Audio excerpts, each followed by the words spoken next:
Hello, this is Dr. Paul Cottrell, and I'm going to go over the updates of the war between Israel and Hamas.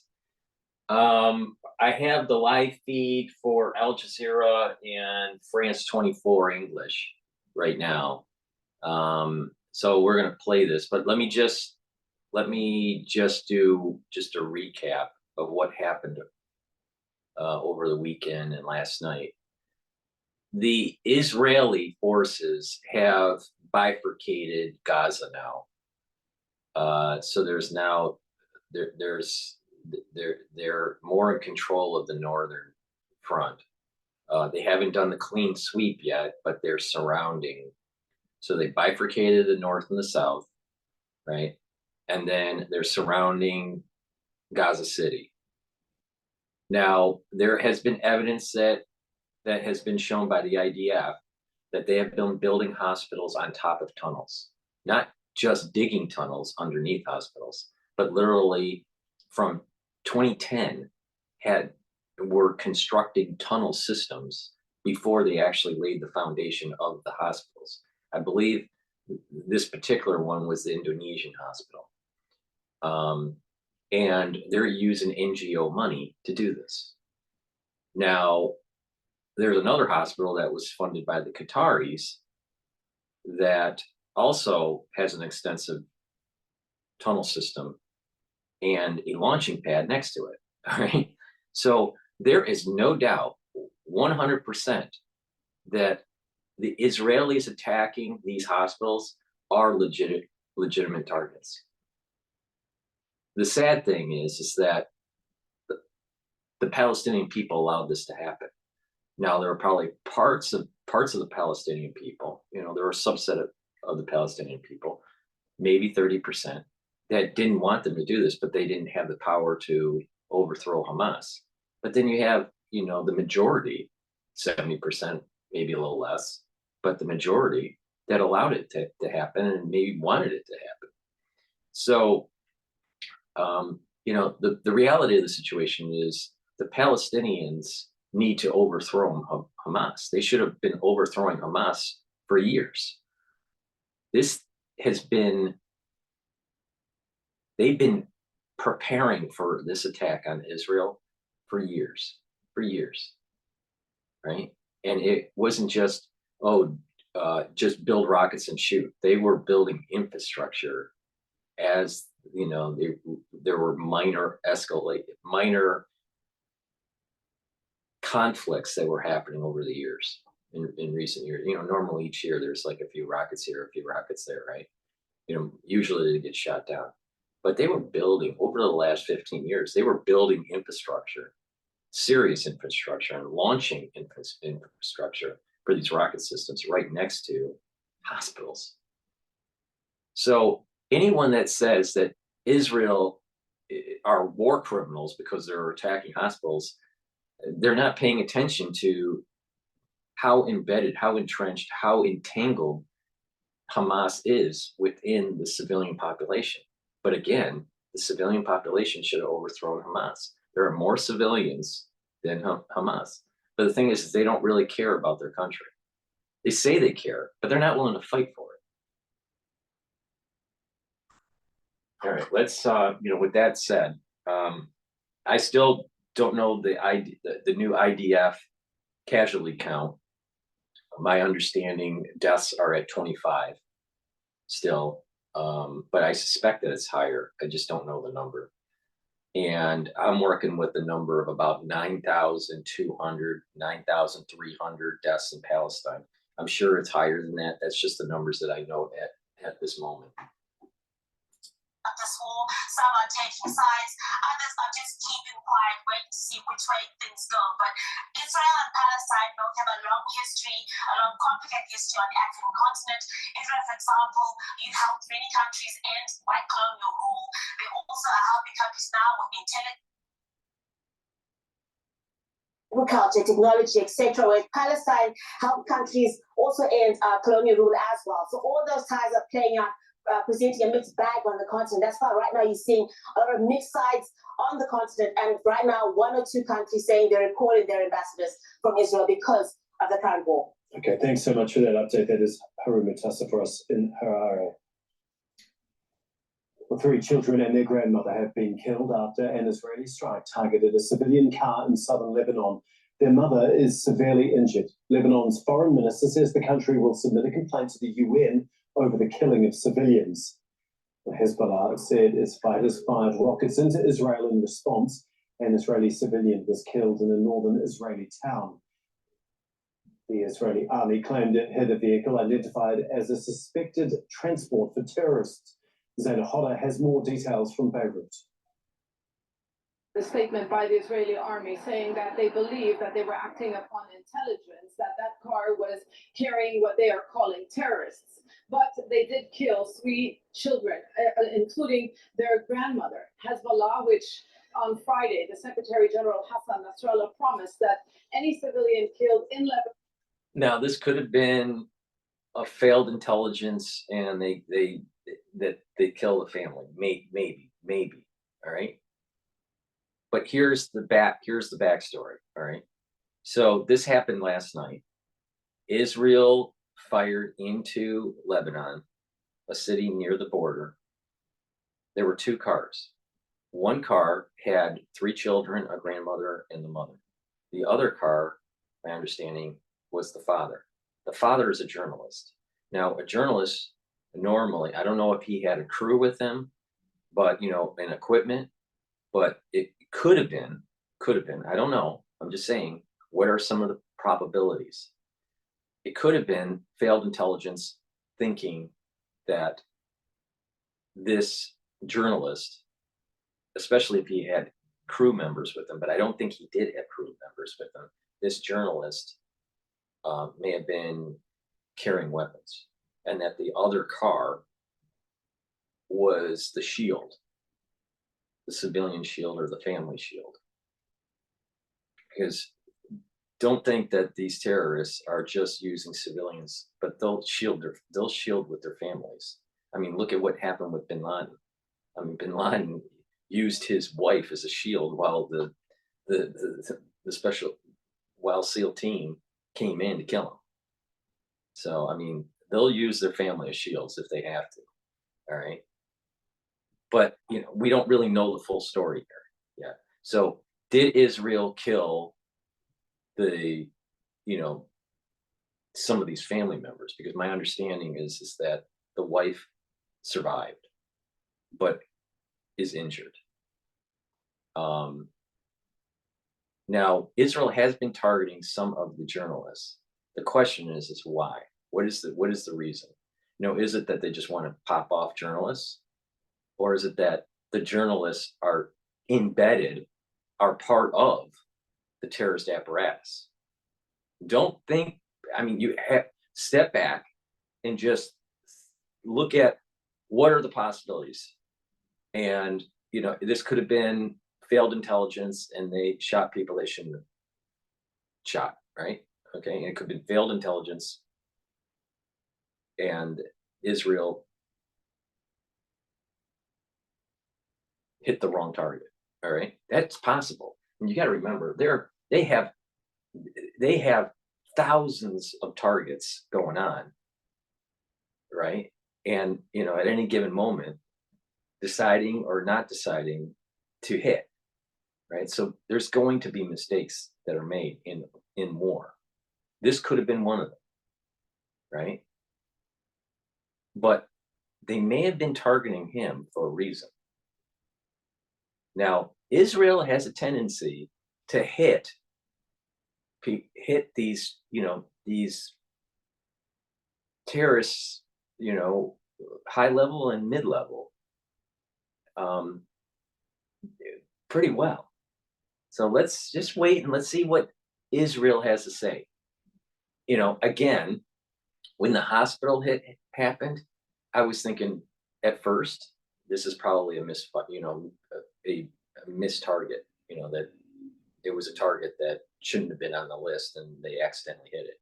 And then they come out with all this information that the terrorists were in the hospital shooting out of the window to the IDF forces that were on the ground.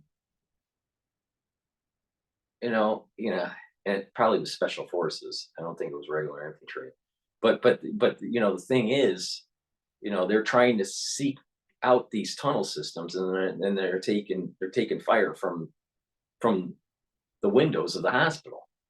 Well, why are there people with guns in the hospital? Why is Hamas in the hospital hanging guns out the window? I thought the hospital was all civilian. It's not all civilian. That's the problem. All right. But there was a knee-jerk reaction by the mainstream media and by all these ultra-liberal, pro-Palestinian, anti-Israeli, anti-Jew protests, and not getting all the facts. Well, the facts are very clear now that these hospitals are military targets. The reason being because they have a tunnel system right under the hospital. There's unequivocal proof on this. All right. This situation with the 3 children being killed and the grandmother and the journalist that's behind, because I don't think she said the journalist yet, but I cut her off, so maybe she didn't tell the full story. But I'll play it again. There must have been a reason why that they were targeting that guy. Don't be surprised that the journalists are embedded with Hezbollah or Hamas.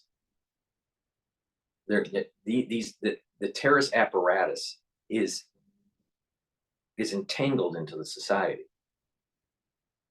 So it's like, well, he's a journalist. Well, he may have been forward intel for the terrorists. Who knows? But it could have been an accident. It could have been an accident. But I don't know.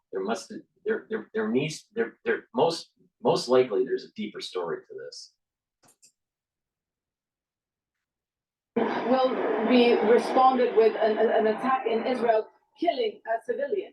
So he established, if you like, that equation. And what Hezbollah did was fire a barrage of rockets that targeted the Israeli town of Kiryat Shmona. But both sides really understand the repercussions or the consequences of expanding the conflict in southern Lebanon. Nasrallah made clear that all options are on the table on the northern front. The Israelis keep on saying that we do not want war, but we will be ready for war. Music, theatre and art have long been used as tools for therapy in Gaza. For 17 years, international schools have been helping students living under an Israeli air, sea and land blockade. Teachers say the war is a catastrophic setback for those who spent years building their talent and confidence. Laura Khan reports. The Palestinian kids never give up, and we will achieve our dream. These messages of hope from 3 pupils from Gaza, Yara, Rafah and Malak, were filmed in Belfast last year. Let's go. They're looking at Japan and Pepsi. They were involved in an education theatre project that connects hundreds of children with teachers from around the world. That was before the war started. The Ministry of Health is receiving calls about those missing. This number has reached 2,660, including 1,270 children under the rubble. Now, contact has been lost with Yara and all of their homes have been destroyed. A lot of people, we just don't know where they are. UNRWA staff have been killed. Ministry of Education staff have been killed. The Islamic University, which is one of the places which trains, main place which trains teachers in Gaza, has been bombed. It's a disaster. I really don't have any words for describing the impact this is going to have. It keeps on going back to what I said before. You kick the can down the road for 50 years. This is what's going to happen. You got to root out terrorism. Hezbollah, Hamas, and Iran need to be completely destroyed. Anything less is going to be more of a problem down the road. And the risks of unconventional warfare are escalating.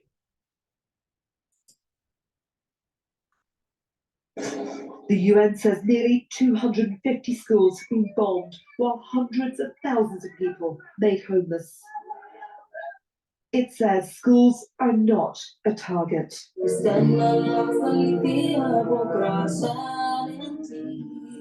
Another Palestinian music arts company has also now changed course. From training musicians and amplifying their voices in concerts and music videos to this. I decided to record this video as you now can hear the rockets. They still have hope, and they still have dreams, and they still want to think of a brighter future where they can write music and write songs and perform it to the whole and present Palestine, because it is a place, as ugly as the circumstances are in Gaza, especially now, it is a place that is full of beauty and full of creativity. As bombs turn buildings to rubble, diggers start what people finish. I don't think humans on Earth are so bad. I'm lucky. The teachers say they hope to see these children again, but also that the war is a devastating setback for those who survive. Laura Khan, Al Jazeera. Let's bring back in Tamer Kamut, Professor of Public Policy, Doha Institute for Graduate Studies. I want to talk a little bit about the... You got so many of these people, and I don't even know what he's going to say. I don't know this jackass. But you have so many people in regional studies, these schools that are pumping out, and even, you know, the elite ones like Harvard and Yale, right? You got all these people, but for 50 fucking years, diplomacy didn't work. Because the thing is, this is not something that can be managed in some sort of Westphalian way by the UN and by a bunch of NGOs. The NGO money is being used to make the hospitals above the damn tunnel. They are part of the problem. The UN NGOs are part of the problem. They helped Hamas. So you got all these fucking assholes giving their educated opinion on how it's supposed to happen. It's very simple. Kill the fucking terrorists and get the job done.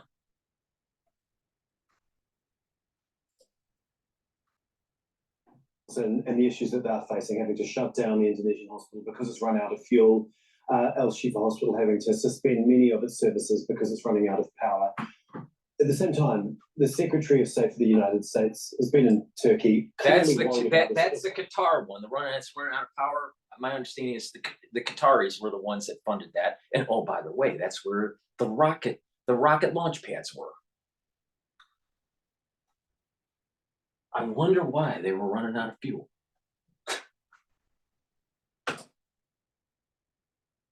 Into a broader conflict. But as the situation continues to get worse inside Gaza, surely that becomes more of a possibility now.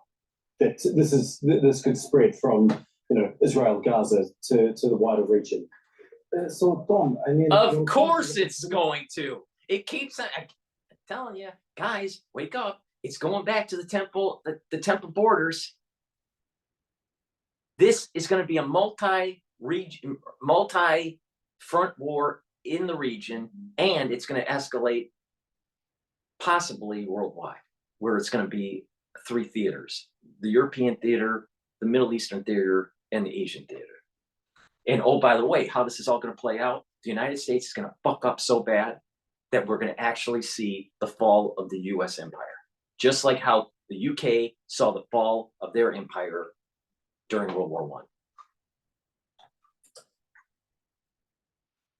This building the wider conflict, yes, it is, but so far, the recent position by Hezbollah leaders to more or less indicate that Hezbollah is there, and it will continue with its policy of measured response based on the Israeli escalation as well.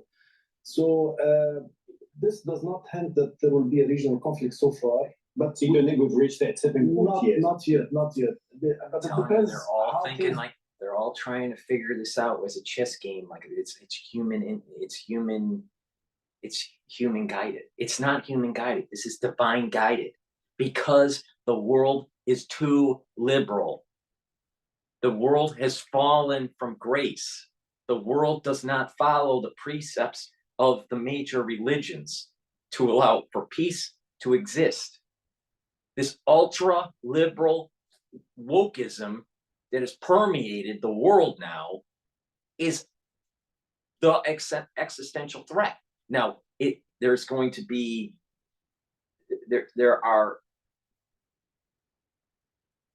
the terrorists are a means for God to use as a reflection on us to realize that we are not following precepts. And so anyone that's trying to humanly do the chess match on this, they're going to fail because our intelligence level is so low compared to the divine. It doesn't even compare. You can't. The guy, and so what seems to be is not. And there's going to be continued examples, data points for the ones that are sensitive can see immediately, but the ones that are not sensitive, you need 10,000 examples because you're stupid, all right? But the ones that are sensitive, they can see it very early on. And each one of these examples are showing how that ultra-liberal mindset and wokeism and the destruction of the family unit and the killing of the children in the womb because of abortions is eating its tail. God's showing you the fallacies of the ultra-liberal. And I don't care how smart you are. I don't care if this guy's from Doha Institute of International Study. It doesn't fucking matter. For 50 fucking years or more, we've been kicking the can down the road, and it's time to get it done. Iran needs to be completely destroyed. Involved in Gaza. The Israelis have surrounded Gaza now. They have cut the north from the south. We see the reports now coming on hospitals now being shut down, and now I don't know what will be the fate of thousands of patients who are stuck there, and how will they be transferred to a safe area if that's Israel's wish. So if things go so bad for Israel and we see more of these crimes, maybe, I would say maybe this would escalate the conflict, because Iran and Hezbollah are not in a comfortable position as well, and they're tired from watching this massacring happening without any international condemnation under the watch of the international community. So it's a possibility, but not now, not in the foreseeable future. I mean, but it could happen. But when it comes to the dire situation in the Strip, I mean, this requires immediate attention by the UN, by the ICC. They should.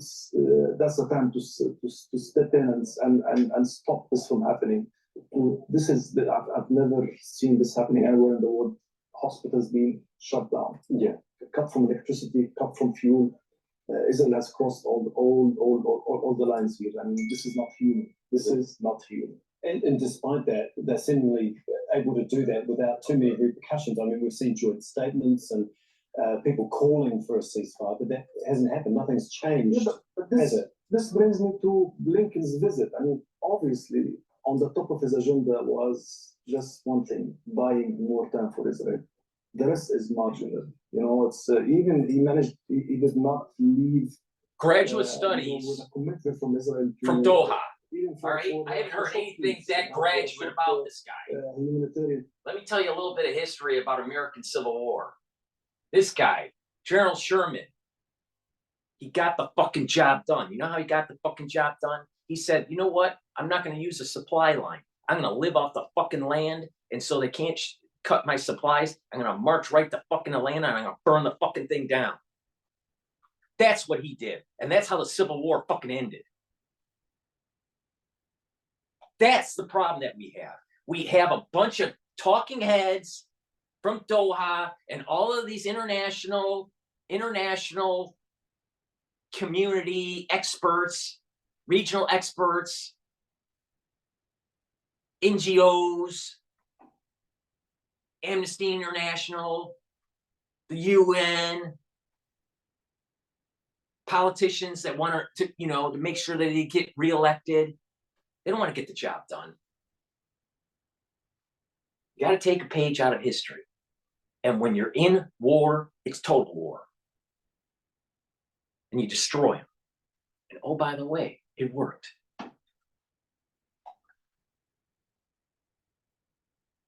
Sherman, that's the way it happened. That's the way to do it. Kill Hamas, kill Hezbollah, kill Iran. If anyone that thinks otherwise is a dipshit.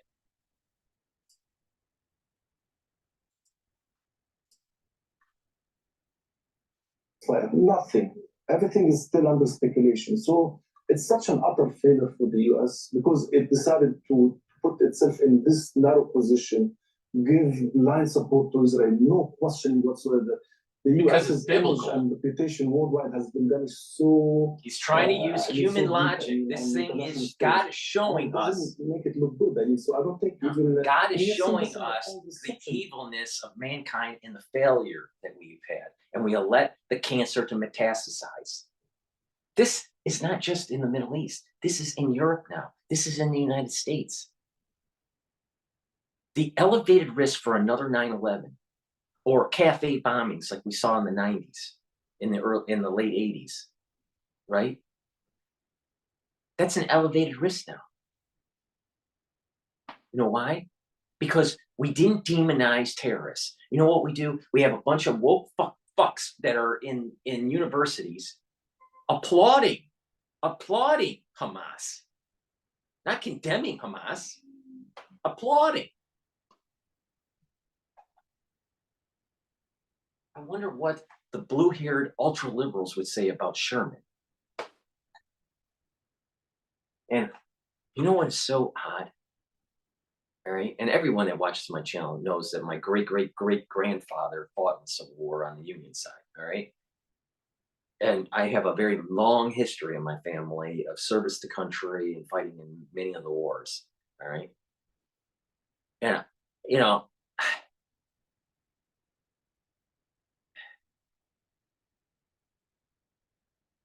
if we lose our history, we are doomed to repeat it. And what happened just recently? They took the statue of General Lee, all right? And again, I have the mindset of the Union forces as the good guys, right? Right? The ones that won the Civil War, right? But the Confederates lost, and they were the bad guys, all right? But we need to maintain the history. We cannot whitewash it. And so what did they do? They took the General Lee statue, and it was supposed to be put into a museum or in storage. And they secretly sold it and melted it down to turn it into some sort of inclusive art that hasn't been revealed yet. So I don't think it's on the metaphysical world plane here, right? Even though there were a lot of atrocities from the Confederate side, right? You know, with slavery and, the plantations and all this, right? We have to maintain an understanding of what happened during the Civil War. I mean, my father, now he's in a nursing home dying, right? But, slowly, through ischemic dementia. But, when we were kids, he was a big history buff, right? My father really enjoyed history and especially the Civil War. So when we were kids, we went to many of the battlefields and, my father read a lot about the Civil War. I'm surprised he never wrote a book about it. And he was a speaker at museums and, little lecture circuits locally about Abraham Lincoln. So he focused on Abraham Lincoln and the Civil War, all right? And he had a very strong interest in Gettysburg, but he knew a lot about all the other battles, right? So I saw a lot of the battlefields when I was a kid because of my father's interest in the Civil War. So, we would vacation to all these battlefields. So I have a strong sense of history, but I think that there are a lot of people that don't have that. And so when you're whitewashing the history, when you're taking down statues and melting them down, you don't understand the other side's perspective, so we learn from it. And so now we have inclusive art from the metal that was melted down of General Lee. And that just happened.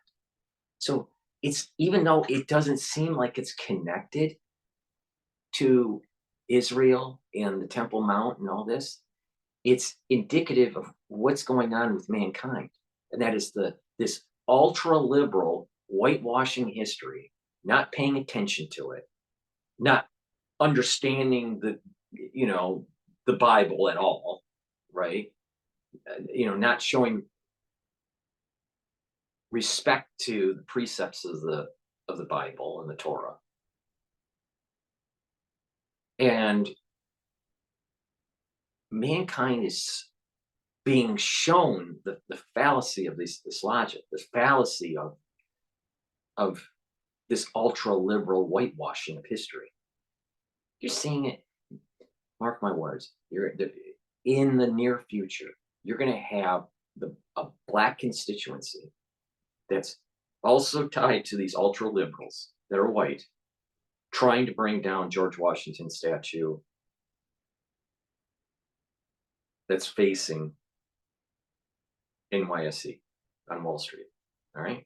So there's the Federal Hall building and George Washington's right there. They're going to try to take that down. Some places have already taken down Thomas Jefferson. Where does this stop? Because what it is that you're going to say, these people wanted slavery. These people are white. There's a whitewashing. And then what will happen is you're going to have a bunch of stupid ass homosexual art all over the place from the metal that they melt away.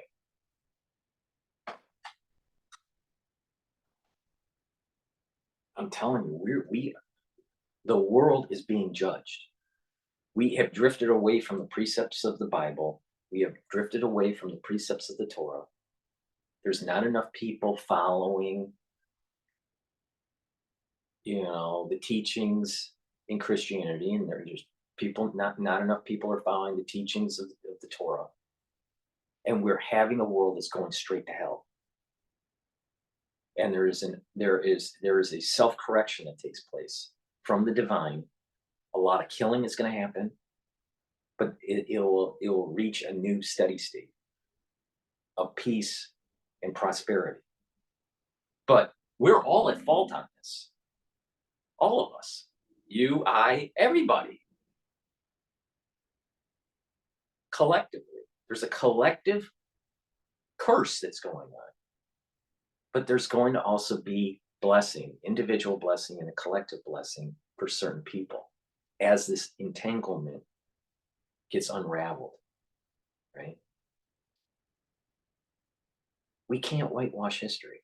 We also have to make sure that we understand the good and the bad of what Israel has done. We have to understand the good and the bad of what Ishmael and Esau has done. We have to understand that people have a core set of attributes that are kind of the ingredients of their soul. It doesn't change much. There's a core. It's like hard-coded, right? And there are different attributes. But some people have a lot of this Ishmael and Esau attribute. And the more you have of it, the more animalistic you are. And this has been brought down for thousands of years. And we're seeing it playing out right now. But it's easy to be a liberal in an ivory tower, saying, oh, just give peace a chance. Oh, we have to bring in some sort of UN peace treaty agreement and all this. And none of them addresses the problem with the Temple Mount. I'm telling you, this whole thing is about the temple and the Messianic era. But the liberals don't want to hear that because that means ultimate judging on them.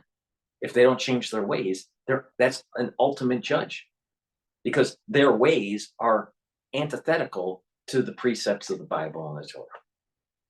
That's where this is all going.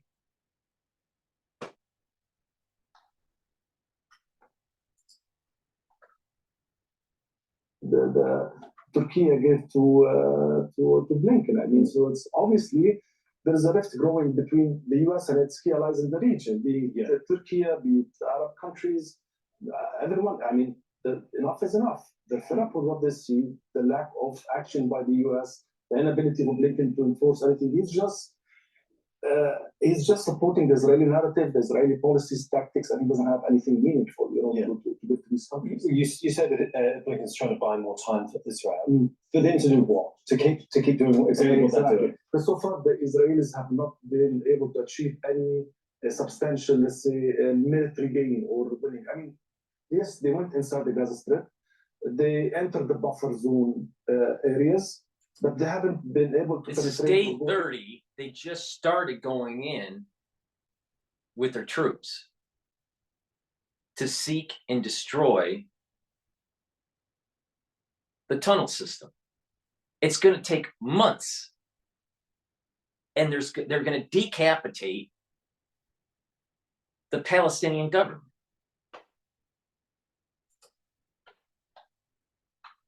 Gaza City, and the real battle is in Gaza City. So if you're not there, there's no victory to brag about. And this is not going to be a picnic for Israel for sure, because Hamas is also ready. So, okay, thank you so much, Tamer. Tamer Kamid for us yet again. Thank you. Well, there's plenty still ahead on Al Jazeera, including Ukraine launches a criminal investigation after a Russian missile strike reportedly killed at least 20 of its soldiers.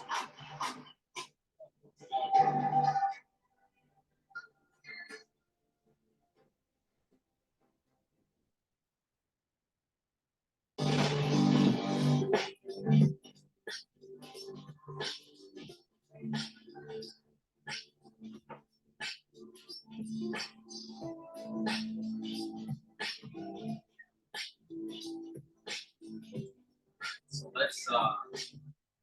let's go. I want to play I-2024.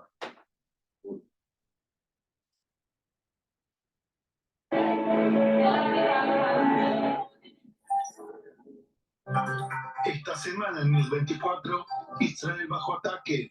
News 24 en español trae el análisis y la información de los acontecimientos de la guerra Espadas de Hierro. Entrevistas exclusivas, reportes desde la zona de guerra, la reacción de los países hispanoparlantes. News 24, el único medio en español que te mantiene informado y conectado con la comunidad latina en Israel. News 24, únicamente en I-24 News.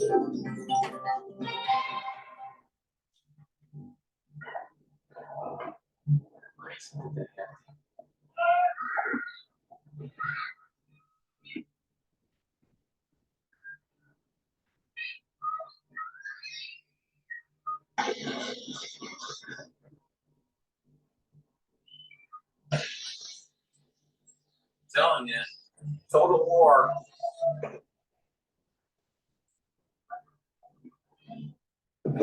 Of these pauses. Second, it's important. Responsibility, which covers the Middle East. Meanwhile, the CIA chief reportedly arrived in Israel and will meet his Israeli. Said that one elderly were brutally tortured and murdered on October 7th in southern Israel. We begin with a surprising announcement by the Pentagon. The U.S. military said that one of its nuclear submarines arrived to the region on Sunday in the U.S. Central Command Area of Responsibility, which covers the Middle East. Meanwhile, the CIA nuclear sub. I keep on telling you, this thing is going to go unconventional, and the borders are going back to the Temple times, and there's going to be a lot of death and destruction. It's not just going to be in the Middle East.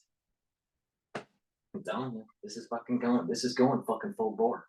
And it needs to. It needs to, because it's going to be worse if we kick the can down the road. Iran needs to be completely fucking destroyed.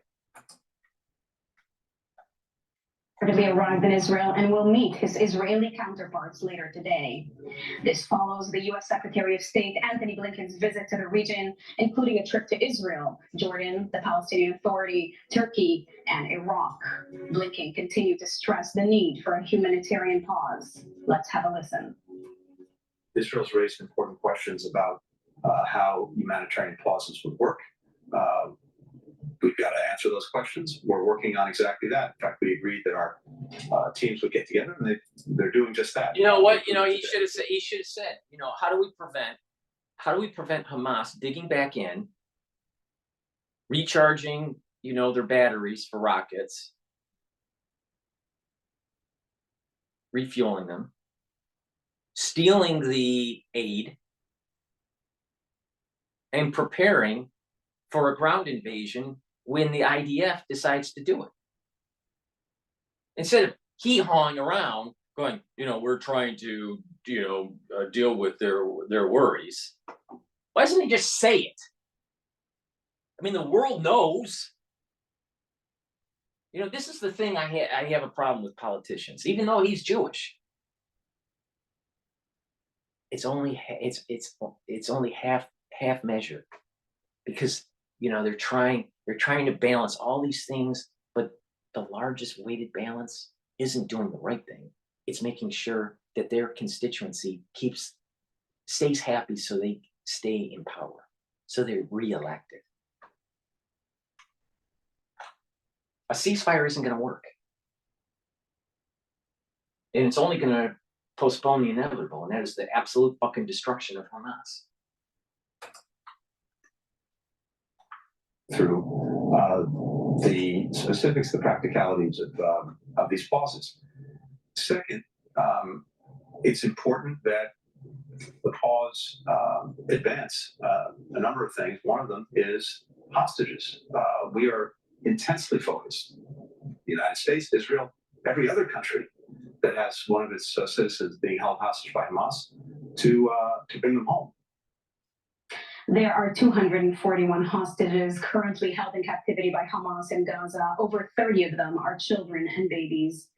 Following the humanitarian corridor, which was provided for citizens of Gaza yesterday, the IDF resumed operations and airstrikes in Gaza and announced that the Gaza Strip is now divided into north and south, urging again all citizens to evacuate safely to the south. Meanwhile, a short while ago, rocket fire into Israel resumed. The IDF announced the name of yet another Israeli soldier killed in combat in Gaza, First Sergeant Shachar Cohen. In the north, Hezbollah launched a barrage of rockets into the city of Kiryat Shmona, killing one Israeli civilian. This follows an IDF strike on a vehicle on the Lebanese side of the border, killing 3 people. Jordan airdropped medical assistance to the Jordanian field hospital in Gaza. This move was reportedly coordinated with Israel. The IDF has opened a humanitarian corridor to evacuate civilians to the southern Gaza Strip as its air and ground offensive continues. According to the IDF, the Strip is now divided into north and south as IDF forces reached the Gaza coast on Sunday. Let's have a listen. Now think about what they just did. Think about by bifurcating Gaza. Now there's a north and a south, and the IDF is controlling and surrounding the northern front, right? Resupplying Hamas is going to be extremely difficult, and they are doing the right thing. Unfortunately, there's going to be a lot of civilians that didn't get out of the way, right? But they're doing the right thing. That the only way that they're going to be able to get resupplied is through a tunnel system from the south to the north that the Israelis haven't cut off yet.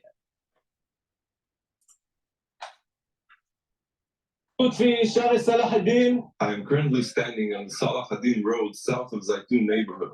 On Sunday, we opened the Salah ad-Din Road as a humanitarian corridor for civilians on the northern Gaza Strip.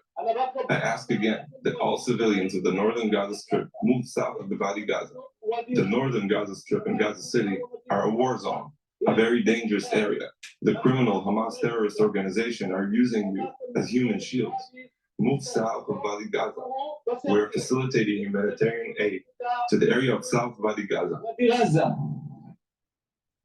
Joining us now is retired IDF colonel and director of the International Institute for Counterterrorism at Brighteon University, Mili Eisen. Thank you for joining. Hi, can you please tell us about the CIA chief visiting Israel? This comes after a series of top U.S. official visits. What is the meaning of all of this? We're at this stage that the international community that I'd say at the forefront, the United States of America, are trying to, what I'm going to call, contain this conflict, meaning it's only Israel against the Hamas terrorists in the Gaza Strip, and they're trying to contain it, both from spreading to Hezbollah, where it already exists, but at a lower level, let alone for it to spread further to the different Shiite proxies that. No. This is what it is. The cancer has already spread in the region. We just don't want to cut it out. In Lebanon, in Syria, in Iran. Kick the can down the road.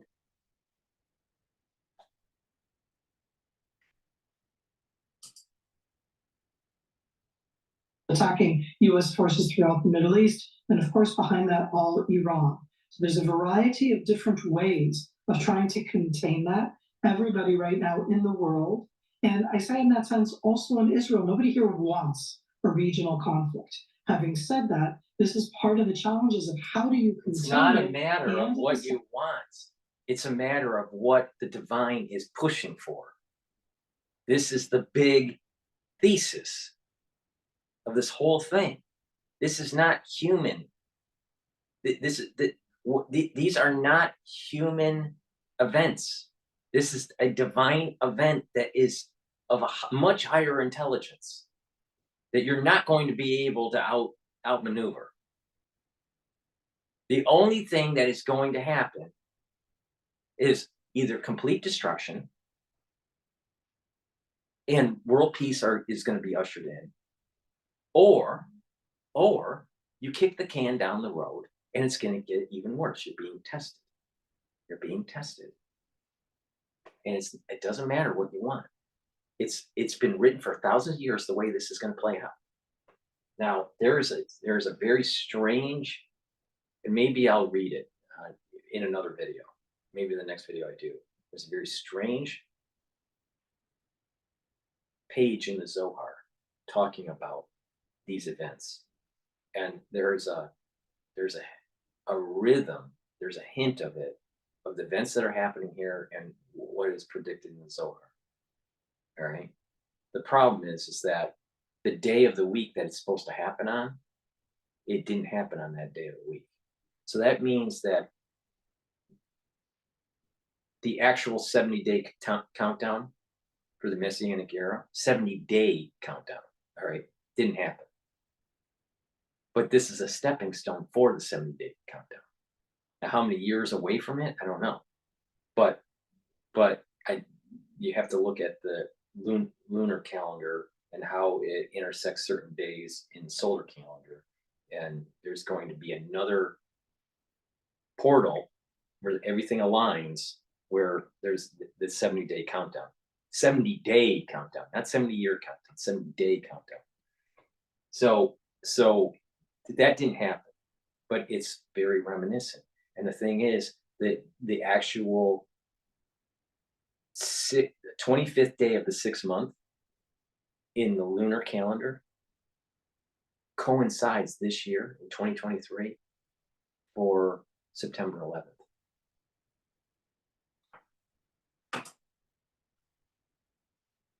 Time, make sure that you are destroying Hamas capabilities, that you are rescuing the hostages, and what do you do with Hezbollah in Lebanon on the other side of the Israeli border if you don't open up a front there? So it's a complex arena that you need to talk about to be sure that we're safe, that we are protected, that we are defended, that we're doing what needs to be done, which in this case is a very challenging one. Do you open another front or not? Do you wait for Hezbollah to attack or not? And if you don't open that front, what? Just remember, Burns, this CIA guy, was running JSOC during the Omicron drop.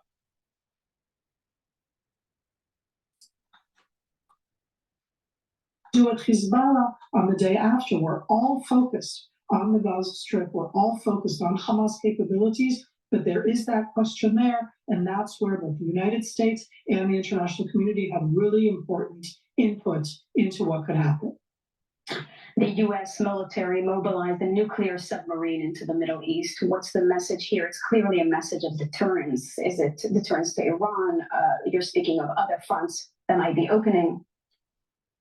Sivan, there's no question right now, this is not something just new. The United States has sent the most weaponry capabilities into the greater Middle East. When we say Middle East, it's both on the side of the Mediterranean Sea, that's to the west of Israel, and throughout the Gulf, the Red Sea, surrounding the area of both Yemen and the Persian Gulf, the Arab Gulf. And so we have a lot of US presence in this area. They're not the only international one, but they're the main one. What does a nuclear submarine mean? For me, that is very much looking towards Iran and the Islamic regime of Iran and the way that it is trying to utilize, what a wonderful word, all of its different Shiite proxies against Israel. We're just the little Satan, and against the United States, the big Satan. Those different proxy forces in a country called Yemen, in Iraq, certainly in Syria. Let me get this straight. Let's look at all the data points that were taking place. The intel on the hospitals and the tunnels, comparing satellite photos in 2010 to now. Burns goes to Israel. Nuclear sub goes to Israel, goes into the region. U.S. nuclear sub goes to the region. You know, that doesn't sound like a really good data points for a de-escalation, right? This is going full bore, and it needs to go full bore. I don't trust Burns at all because of that relationship with JSOC and SAC and you know, CIA part of SAC and the whole infrastructure, being able to plan and deploy weapons of unconventional means like biologics. You know, there's something that we need to worry about here, right? But you know, you spin it in the news that Burns, I'm thinking on the top of my head here, you know, so I'm just follow my logic here. Burns goes to Israel and there's a sharing of intel. You know, the United States has something the Israelis don't have. The Israelis are, you know, providing, I mean, they stated, the IDF stated that they were given to the UK intelligence and to the US intelligence agencies the video and audio to verify it, of the playback that they did last night. You know, stating that these playbacks were stating that these individuals being held by Hamas, they couldn't escape and go to the south, that they were stealing the fuel, right? So there's probably some intel that's being exchanged, but there may be a nuclear strike on Iran. If we hit Iran, we have to hit it hard and we have to hit it fast, and it needs to get done in 30 seconds, right? You know, this is not going to be a long thing with Iran. It may be, you know, conventional means in Syria and Lebanon, right? But with Iran, this thing has to be hit extremely fast. It has to be blitzkrieg, right? And that may be using nuclear. I don't know. Maybe there's some intel that's happening where Russia is saber rattling, you know, with nuclear weapons, maybe in the region or use of tacticals in Europe, and this is, you know, being some sort of deterrence, because I'm sure those weapon systems that are on the sub not only could reach Iran, but it can reach Moscow. So they're probably strategically, that would be a perfect strategic position to launch a nuclear warhead launch a nuclear warhead from the Mediterranean easily around that area in the north, slightly northwest, or into the east. So a lot has happened in terms of intelligence in the last 24 to 48 hours.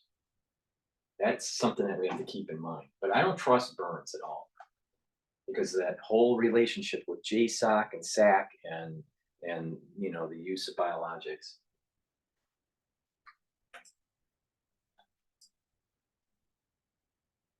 Hezbollah in Lebanon and additional groups that are both in Lebanon and in Syria are all right now both attacking and threatening Israel and the United States. When the United States brings here a nuclear submarine, that's looking at Iran. Iran is a country of edging into 90 million people. The Islamic regime have both an enormous Iranian Revolutionary Guard. Many of you have heard of that. In addition, they use all of these different proxies. This is threatening against that country much more than participating in any way with the fight of Israel against Hamas. We're doing that.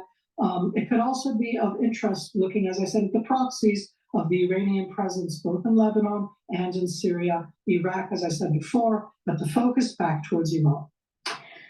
Thank you, Miri Eisen. Please stay with us. We will be back to you for more questions. We move to our I-24 news correspondent in northern Israel, Ph.D. Hi, Pia. Right. Good morning, Sivan. This has been a quiet night here in northern Israel, although now, only a couple of minutes ago, several communities here in the Upper Eastern Galilee were asked to stay close to their protective areas, stay in their homes, stay close to their shelters. This is exactly what we've also seen yesterday night before rockets were launched towards that area, especially the city of Kiryat Shmona has been targeted twice with rockets. Each time, 6 of those fell into open areas there in the city, causing only damage to infrastructure there. No injuries reported, as the city, especially of Kiryat Shmona, has been evacuated throughout the past 2 weeks. It is one of the dozens of northern communities that have been evacuated because those skirmishes between Israel and Hezbollah have been constantly increasing since the beginning of the war. Now, yesterday's launch of rockets was claimed by Hezbollah, and that comes after an incident on the Lebanese side of the border. A car was targeted, an airstrike that by Hezbollah is attributed to Israel. 4 people were killed, 3 children and their grandmother, reportedly the family of the journalist. The Israeli military is looking into the incident. We have not received any statement on that incident yet, but Hezbollah there basically threatening to step up their actions. We've been hearing also from the IDF Chief of Staff, Herzi Halevi, that the Israeli forces here in the north are ready for a stronger offensive there. That comes also after yesterday afternoon, an Israeli civilian was killed by an anti-tank missile launched by Hezbollah in the Israeli community of Yiftach, which is right underneath the city of Kiryat Shmona. That is already the 2nd Israeli civilian killed by Hezbollah fire there since the beginning of this war, Sivan. Okay, and what's expected today on this front? Are we seeing an escalation in the exchange of fire? Well, after that incident on the Lebanese side where 4 people were killed in a strike that is attributed to Israel, again, the Israeli military has not commented on that yet. An escalation was expected, the reaction coming very quickly with those rockets, several rockets launched into the area of Kiryat Shmona. That front is constantly heating up, and what we're seeing in the rhetoric of Hezbollah and coming also out of these other proxies there in southern Lebanon is that they are transferring, that they have the ability to escalate that front further. They have been mentioning Gaza as a red line, the ground offensive. We haven't seen that escalation, that really full opening of the northern front manifesting yet. But these skirmishes already cause a lot of tension. We're speaking about thousands of Israeli residents being evacuated here. We also do know that several communities on the Lebanese side have been evacuating. Their civilians have fled. So the question is, what would an escalation like this look like? Possibly long-range rockets onto the center of Israel, because this northern front is very much existent here. We are seeing skirmishes in the form of anti-tank missiles and mortar shells being sent from southern Lebanon on a really daily basis. As per protocol, the Israeli military is striking back, causing these skirmishes, and their pace and their intensity has been increasing over the course of the past weeks. What we might expect is a continuation of that, and possibly also an intensification of the pace and also of the measures that are being used. Yesterday, for example, another Hezbollah drone was intercepted by the Israeli Iron Dome on the Lebanese side because the Israeli forces were seeing that it was traveling towards Israel. So we're speaking about several threats that are coming from southern Lebanon. First and foremost, anti-tank missiles, mortar shells, and rockets. But we also have to speak about drones and the very real danger of infiltrations here, especially in the beginning of the war. We've seen several first and foremost Palestinian groups that are trying to infiltrate into Israeli territory here. All these attempts were prevented by the Israeli military here, but also that also is part of why these communities have been evacuated, communities that are in a proximity of 5 kilometers to the border. That is also a real threat that Israeli forces here and also residents take into consideration. Okay, thank you very much, Pia, on our northern border. Next to the border of Lebanon is the town of Metula, where Jews have lived through many wars and conflicts for more than a century. The residents are used to having to evacuate during wartime to make room for the Israeli military. However, this war with Hezbollah and Hamas is different than ever before. All right, so that's basically the news. There was another IDF soldier that was killed. The rocket hit that not rocket, missile hit, I guess, from the Israelis into Lebanon that killed that family, the 3 kids, the grandmother, in my understanding, the father too. All right. But there's something about that journalist, the father. There's something there. I don't know what it is, but we'll find it. It could be that it was wrongfully targeted and it was a failed intelligence. This happens in war. It's not a war crime though. And then, the big thing is nuclear sub going into the region. Burns is there, probably sharing intelligence, right? And I'm concerned about our politicians not going full out. Israel cannot do half war on this. Unconventional means in biologics and in chemical, the barriers of entry are so low that that's going to be the next escalation if we kick the can down the road. We have to knock out Hezbollah, Hamas, and Iran. If we don't, we're all going to be in a world of hurt, and we're all being, we're all being judged on this. Right now, the Dow market is up 55 points, S&P 500 almost up 10 points, and there does seem to be an increase, about 60 points or so for the NASDAQ. So right now the market is it's relatively stable. It's not a big move. It's just stable. It's not moving up. It's not selling off. It's just kind of relatively stable. So that's my news for this segment. Please subscribe to all my channels. I have 3 channels on YouTube. I also have 3 other channels. One is Brighteon. The others are Bitchute and Rumble. Please subscribe to all 6 channels. Share the links. Ask your friends to subscribe so I can reach a larger audience. I have a very unique perspective on many things that are happening in the world. And it's raw, and sometimes you won't like what I have to say, but it's a unique perspective. Now, I also would like for you to help support my news coverage if you can, especially if you're a foreign watcher, right? And you can't purchase my products. Another way that you can help support my work is to donate. So if you're a domestic viewer or a international viewer, please go to my website, the-studio-reykjavik.com.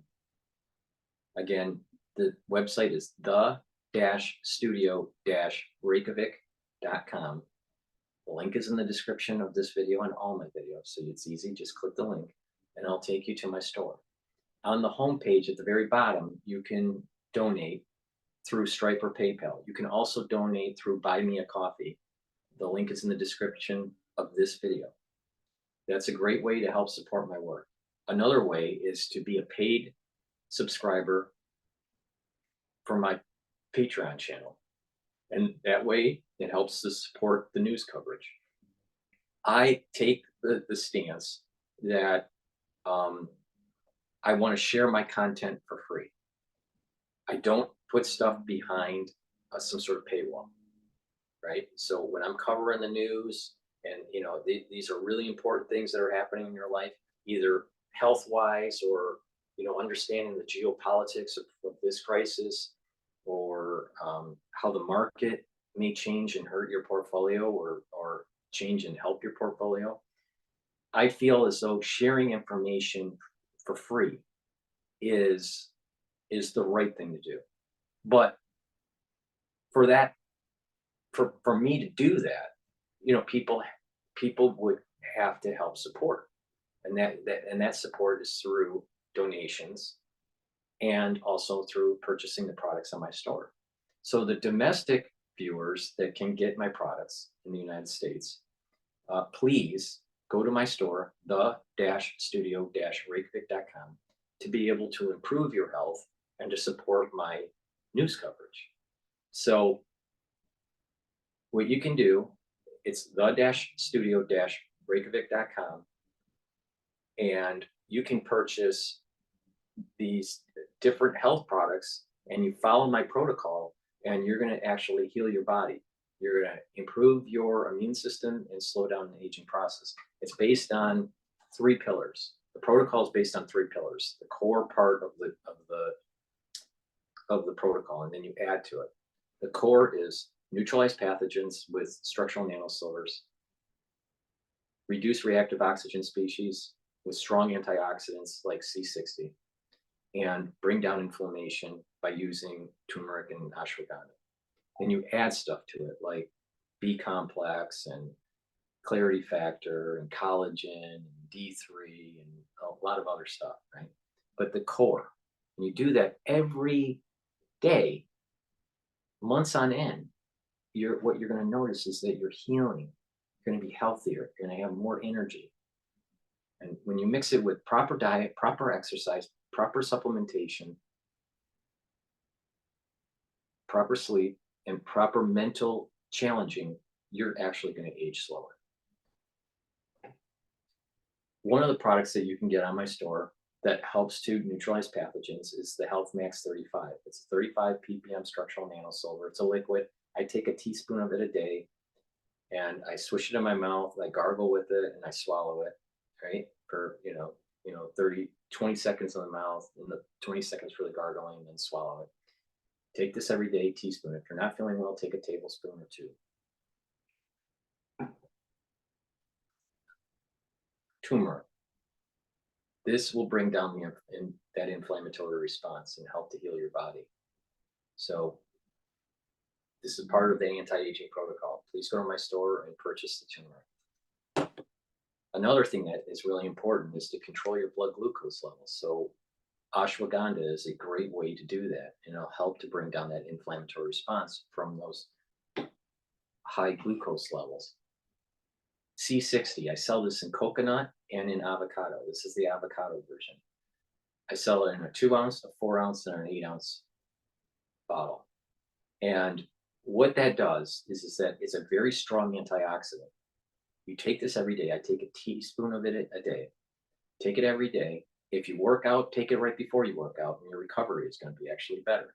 Because when you're working out, you're creating more reactive oxygen species, so you need to neutralize them. But your recovery will actually be quicker if you're really into working out, especially like marathons or weightlifting. But the bottom line here is that you take this every day. It'll neutralize the pathogens. It's potent, and because it's a very strong antioxidant, it's going to create less cellular stress, right? It's going to bring down that cellular stress from those reactive oxygen species. So it's going to bring down that cellular stress, and then it's going to boost up your mitochondrial health, and your ATP is going to increase. That means you're going to have more energy. So take the C60. It's going to neutralize the reactive oxygen species and bring down that cellular stress that causes aging. Aging, a big part of it is we're rusting, we're oxidizing, right? This stops that. This brings down that reactive oxygen species load. Lignans.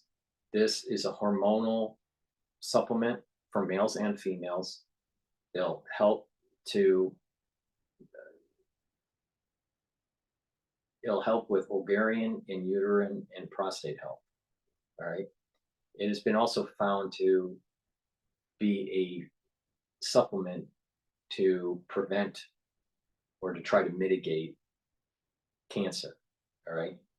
So, the thing is that if we boost up our immune system, we're building up our ability to fight cancer. We have immune system cells, natural killer cells, that will seek and destroy cancer cells. All right. Everyone has cancer. Everyone has a cancerous cell. Most people that are healthy usually can fight it and it'll kill it off. Some people that have a bad immune system, a weakened immune system, they're getting older or have genetic predisposition, will have higher incidences of cancer. The key here is to try to boost up your immune system and to take supplements that try to mitigate the chances of cancer. So hormonal health is a big part of trying to prevent that cancer from growing. So the idea here is that you take lignans and it will give you proper hormonal health, right?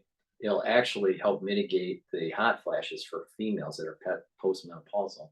But the reality of the situation is that this is for males and females, and it'll help to boost your immune system. I mix this with my hummus with probiotic. It's a powder. This is a powder and it has a little scooper in it. So you just mix it like in a smoothie, or you put it in water. For me, I put it in hummus, and take it every day. You'll find that there are many benefits for taking this. All right. The idea is to slow down that aging process, boost up your immune system, and by boosting up your immune system, you're giving your body that extra kick to be able to fight those cancer cells.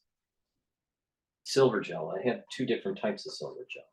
I have this product that's in a dispenser, and you can use this as a skincare, right? You put it on your skin, leave it on your skin right before you go to bed, and you wash it off when you get up, right? You'll notice that it'll start to clear your skin, and then in addition, when you put this on your face right before you go to bed, you'll notice that when you wake up, your skin is tighter.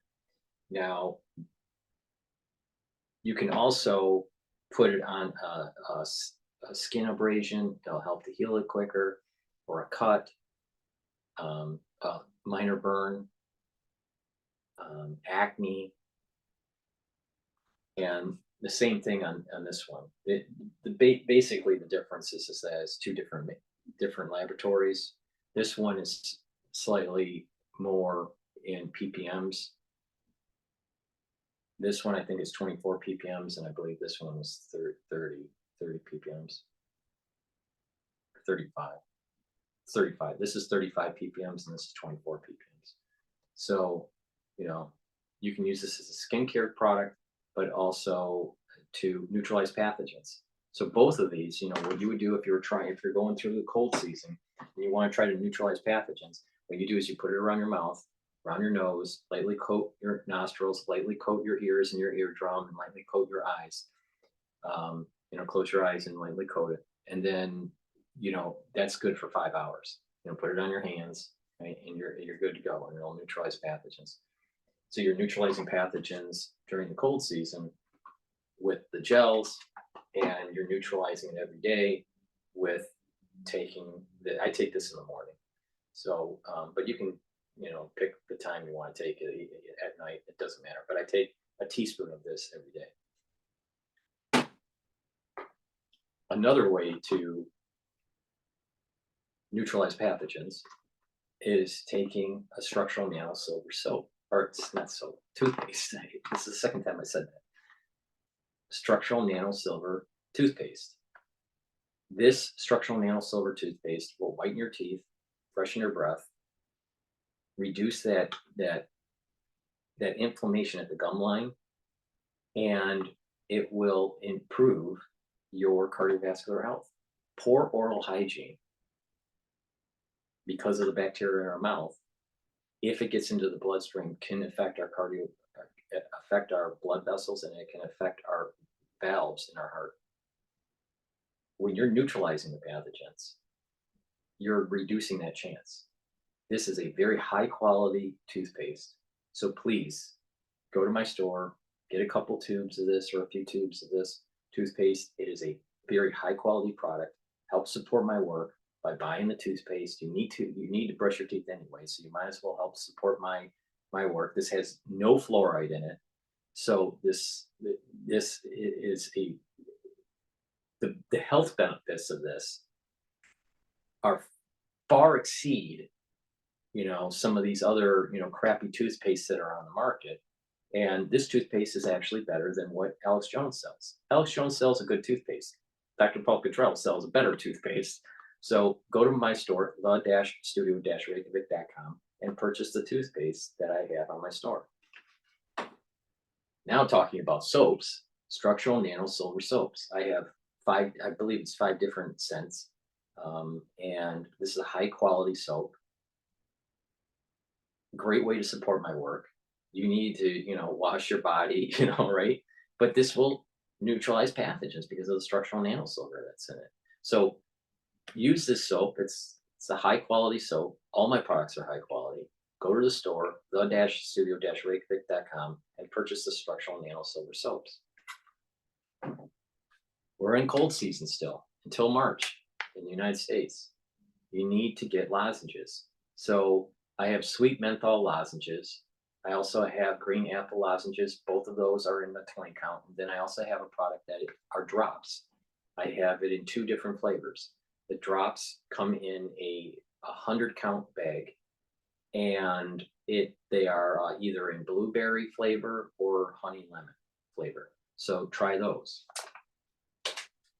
Again, it's made out of the structural nano silver and it'll neutralize pathogens. I partnered up with Rainbow Herbals, and we have created these deodorant bars that help to detoxify your body. They're extremely high quality. They're in 2 scents. One scent is the citrus scent, and then the other is peppermint tea tree lavender scent. Very high quality. It's made from essential oils from the Himalayas, all natural. And because of that high quality, it helps to detox your body. So it's a dual purpose. It'll help to detox your body, and it'll help you, as a deodorant. The issue here is that you want to buy products that have multiple purpose, because we have the problems with inflation, with Biden economics. People are having problems with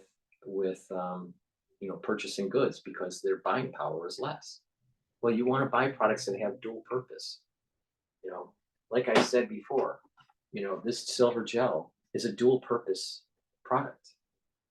It will help to heal your skin if it's injured.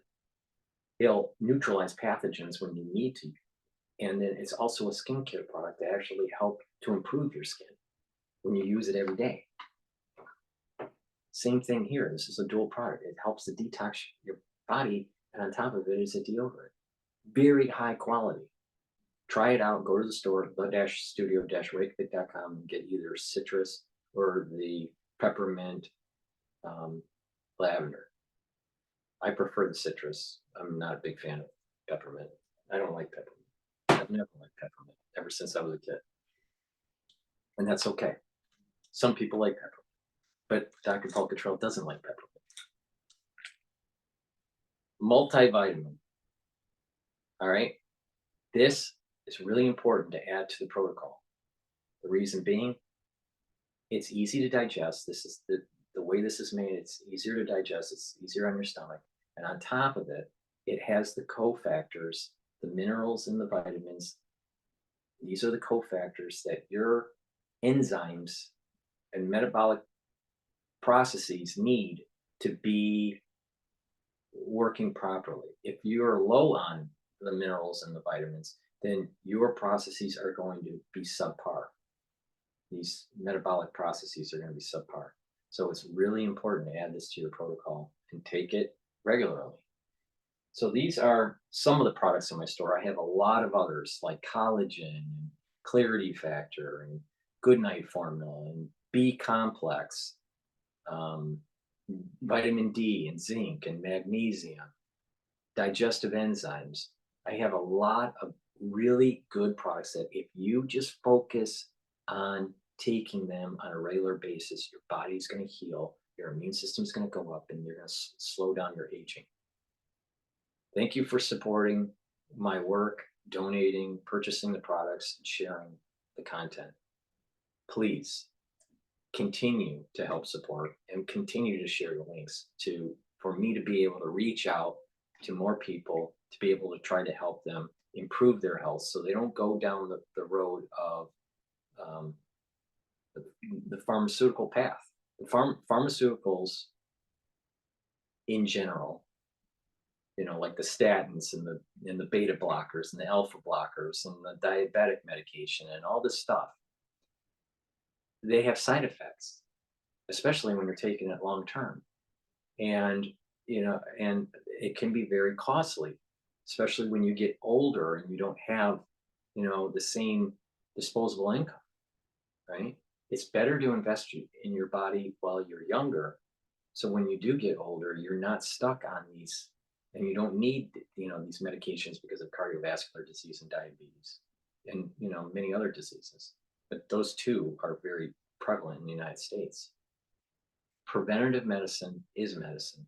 Preventative medicine, when you're following this protocol that I'm talking about, is going to improve your health, improve your immune system, and slow down the aging process. So when you do, reach your later years in life, you're going to be more vibrant, and you're not going to be so dependent on, the traditional pharmaceutical solution because of certain types of diseases that you may start to develop.